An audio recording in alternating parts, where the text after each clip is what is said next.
اب یہاں کے بر صغیر کا مقامی جو ریلیجیس کانٹینٹ ہے وہ کیا ہے؟ مثلا آپ کو یہاں کے مقامی مذہبی روایت کے اندر کانسیپٹ ملے گا کہ پرشاد، بھجن، یہاں یاترا، براہمن، آشرم، یہ ساری چیزیں یہاں کے مقامی مذہبی روایت کے اندر جڑی ہوئی ہے۔ اب صوفیاء نے کیا کام کیا؟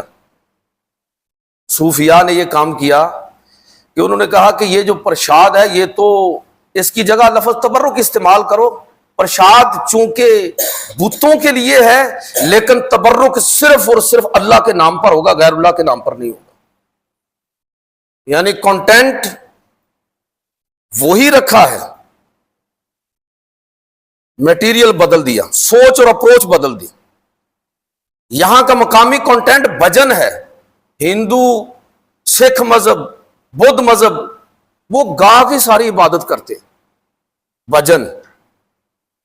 تو صوفیاء نے کیا کیا کہ یہاں اس کنٹینٹ کو مقامی ثقافت اور کلچر کے ساتھ، یہ جو قوالی آپ لوگ سنتے ہیں یہ تو نری بکواس ہے، یہ آج کل اللہ ماشاءاللہ، میں نے وہ قوالیاں سنی ہوئی ہیں بغیر ساز کے، اور ایسا شاندار توحید پر مبنی ایسا نغمہ ہے کہ اتنا خوبصورت اظہار فارسی کے اندر، پنجابی کے اندر، اردو کے اندر، کہ اتنا خوبصورت اظہار اللہ تعالیٰ کی توحید کا۔ یہ کون سی قوالیاں جو آپ سنتے رہتے ہیں تلاوت کی جگہ لگائی ہوتی ہیں؟ میں عرض یہ کرنا چاہتا ہوں کہ صوفیاء نے کیا کیا کہ انہوں نے اس بھجن کی جگہ پر توحید ڈال دی کہ یہ سنو ذرا، یہ اللہ تعالیٰ کے بارے میں ہے، یہاں کے ماحول کے ساتھ ہم آہنگ کر دیا۔ صوفیاء نے یہ کیا کہ یہ یاترا شاترا تو بالکل شرکی عمل ہے۔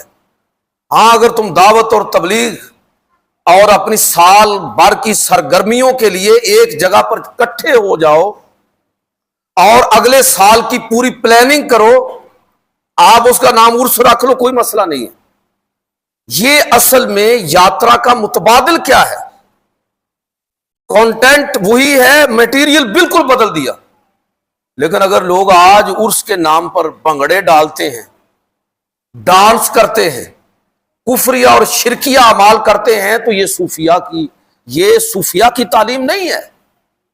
میں عرض کر رہا ہوں کہ صوفیاء کیا کرتے تھے کہ آپ پورے ملک کے اندر مختلف خطوں کے اندر خلفاء پھیلے ہوئے ہیں، اور اب وہ واپس آ کے اپنے پیر و مرشد کو سال بھر کی پوری رپورٹ دے رہے ہیں، یہ عرس ہے۔